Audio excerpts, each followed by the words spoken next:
Good evening, everyone. It is 7 o'clock on Saturday evening, um, just before Good Shepherd Sunday. And so I promised a fireside chat. I think this is the third one that I do. I'm going to open this a little bit just because I closed it to let the fire build. But it's a little nicer when the doors are open.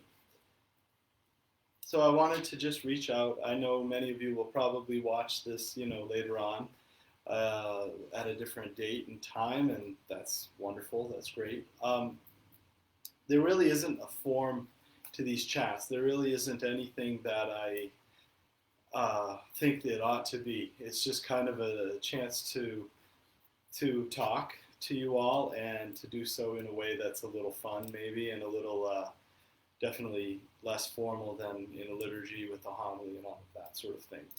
So I think about it in two ways. I think about it in terms of giving you all updates and information that would be relevant to the parish life and kind of practical things oftentimes. And then also, I want it to be a little reflective and a little bit of a, pastoral kind of teaching as well.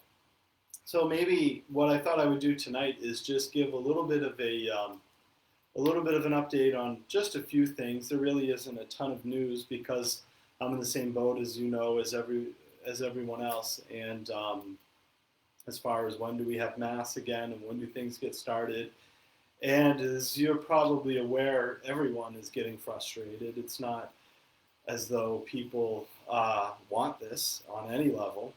Of course, we know that. As far as when Mass starts, there's nothing more that I want than to kind of get the life of our parish going again, of course. And I know that that's true for our bishop. He's been communicating, and actually he sent an email out maybe half an hour ago. So in that email, there's a letter to the faithful, there's a letter to all of you, which I'm going to post online. I'm going to email to my email chain. And along with that letter, there's also a pulpit announcement. So I thought I'll read the pulpit announcement tomorrow at Mass, but I'll probably also read it here tonight with you all. So maybe we'll save that toward the end of the little talk here tonight. I did get some firewood. I thought I would give you all an update on the firewood.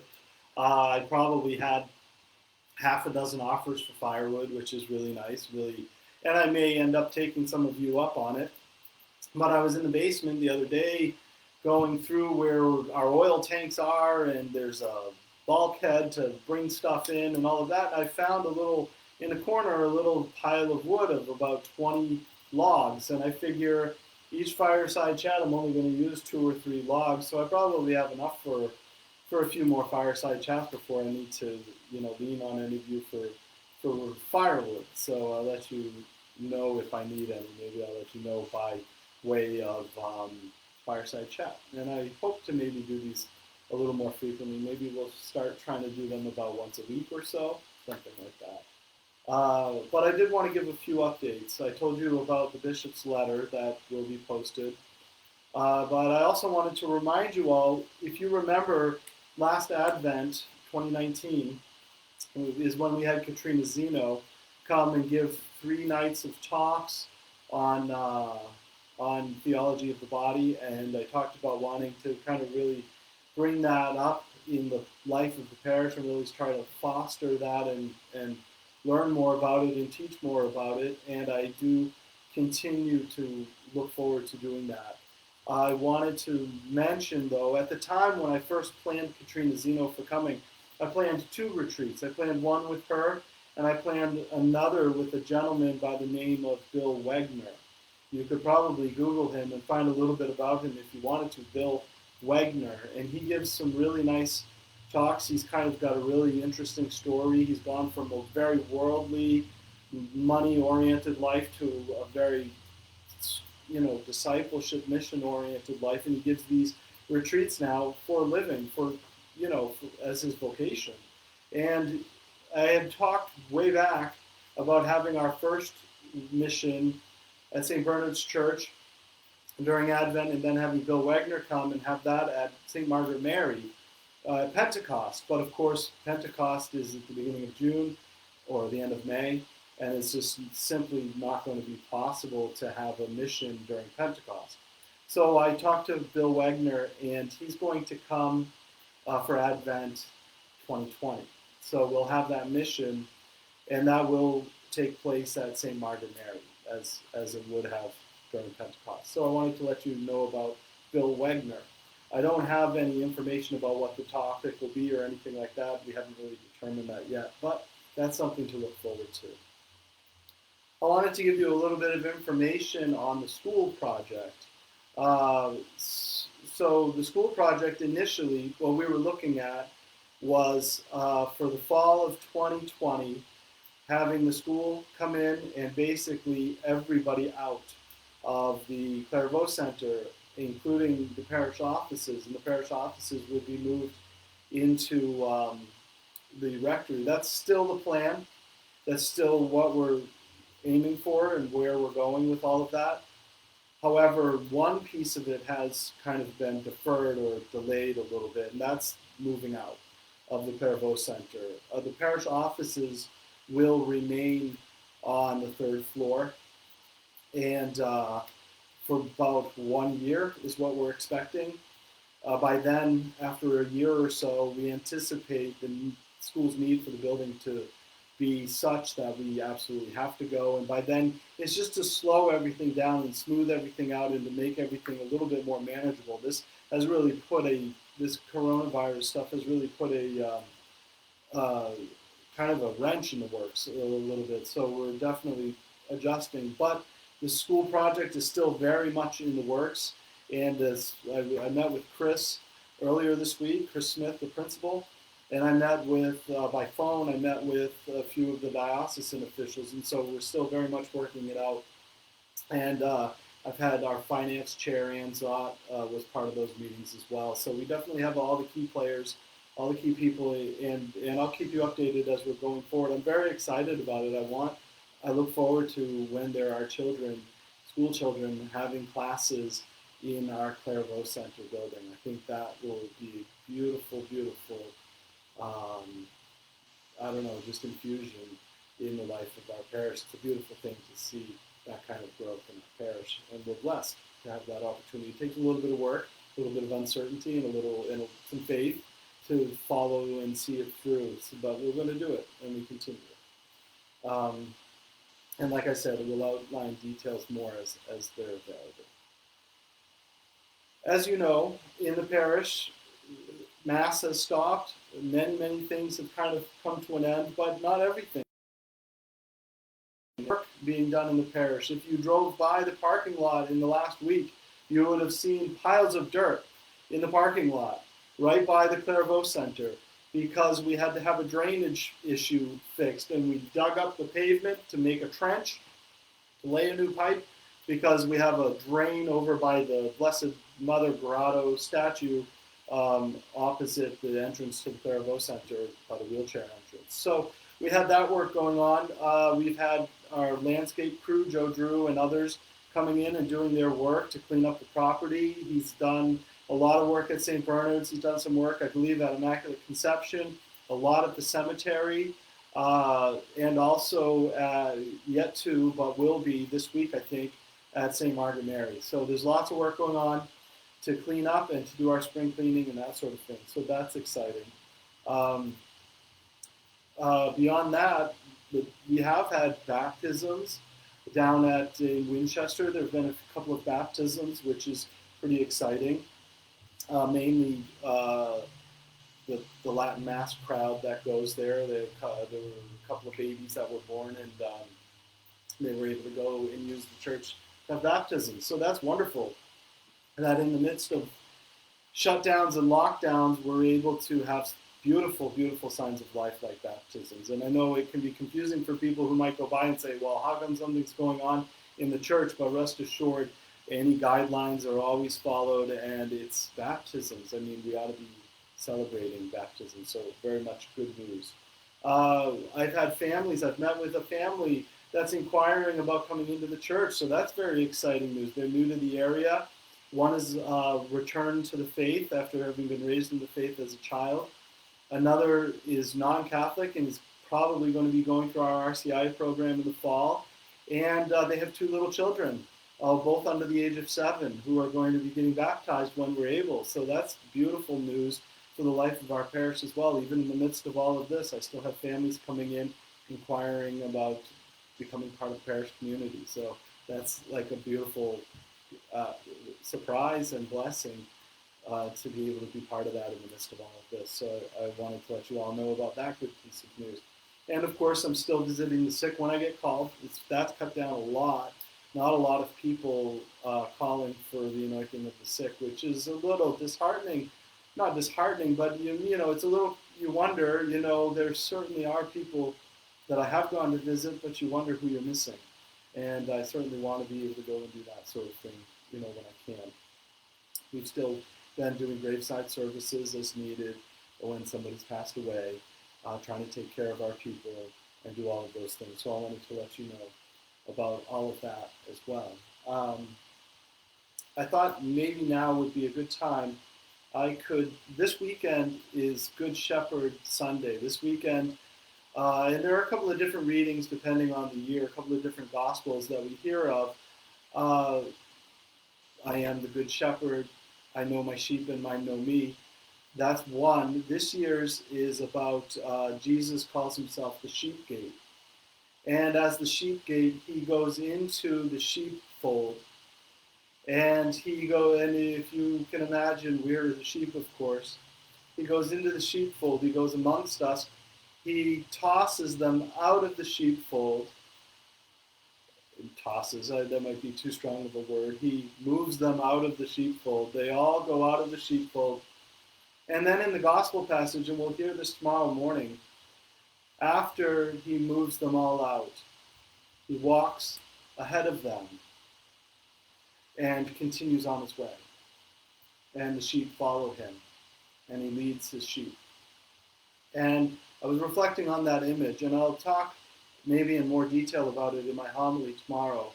But the interesting piece that I was reflecting on in that is if he walks past the sheep and then goes to the front, well, it presumes that before he went to the front, he was behind them. So he goes into the sheepfold, he stirs them all out of their place, and he moves them out. And you can imagine that being like something in your life that gets disrupted, that forces you to go out of your ordinary circumstance. We could even say God might be doing that work. God might have a hand in all of that. He might be moving you out into a new place. When that's happening, it's confusing. We don't always know what's happening. And then in our gospel, after he's done that, he then proceeds to walk in front, walk around, and then in front. And I think about that image, and I really try to say, okay, what if that were me? What if I were one of those sheep? Because we are. What if I was one of those sheep, and I had just been rustled up and taken out of my comfort zone, taken out of my place of security, my sheepfold, and brought outside by the Good Shepherd, and then has watched him as he walked by me and went in front. Now, if you're nervous and anxious, you're going to look at that and say, he's leaving. He's walking out in front, and now he's walking away. And we could feel like Jesus is abandoning us. So what are we going to do? When we see him go out front and walking in front, and it looks like he's walking away, what are we going to do in response? Are we going to stand still as he continues to walk forward? No. We chase after him. We follow him. We seek him out. We continue to walk behind him and before you know it, maybe we realize that, oh, okay, he's leading me. He's not leaving me, he's leading me. And I think so often in one form or another, it can feel like Jesus is leaving us. But maybe he's just leading us instead. Maybe it becomes up to us whether we're going to follow or not. The choice, of course, is always there, and I'm speaking in generalizations, and I'm speaking vaguely, and this isn't my whole homily for tomorrow, I promise. It's just one little reflection that I've been thinking about with the Good Shepherd. If Jesus is the one who comes into the sheepfold and kicks us all out, and then goes from behind us, where we're confused and wondering what's going on, goes through us or around us, and then ends up in the front and continues to walk on his way, it can oftentimes feel like he's walking away from us in the midst of our confusion or our fears or our uncertainties. But perhaps, again, he's coaxing us forward to lead us. And so I guess the question that I'll leave you with there, and this is maybe what I am going to be preaching about more tomorrow, is this question: if Jesus Christ is leading us, where is he going? Where is he leading us to? What's he doing with us if he's leading us away into new places? I think the responsorial psalm is Psalm 23, which of course is the Lord is my shepherd, there's nothing I shall want. He makes me to lay by restful waters. That very popular Psalm 23. So the question that I put before you all today, this is a little precursor of the homily, is if he's leading us, where's he going? Where's he leading us to? And I hope to maybe be able to talk about that a little bit tomorrow. Still working on it, to be completely honest with you. We'll see what actually comes up from all of that. But I wanted to share that with you all. We must follow, that's the point, and trust that he is the Good Shepherd, and he's leading us with care, and he's leading us to places that are restful waters, and restoring our souls and giving us everything we need. And even though it may at times look like he's walking away from us, he's actually beckoning us to follow, and he's leading us into new places. The last thing that I wanted to share with you all this evening is that pulpit announcement that the bishop sent this afternoon. And so I'm just going to read it verbatim. There is a letter that accompanies this. The letter's almost 2 pages long. I'm not going to read the whole letter to you all. I'll post it and make it available. I'll post it on Facebook, try to figure out how to do that. And I will post it via email as well. So if you're on that email chain, then you'll receive it that way as well.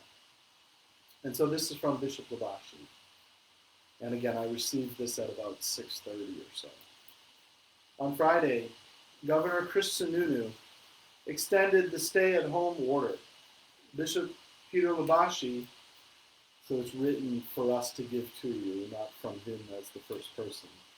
Bishop Peter Labashi has been closely monitoring the data from the United States Centers for Disease Control and Prevention, as well as the New Hampshire Department of Health and Human Services.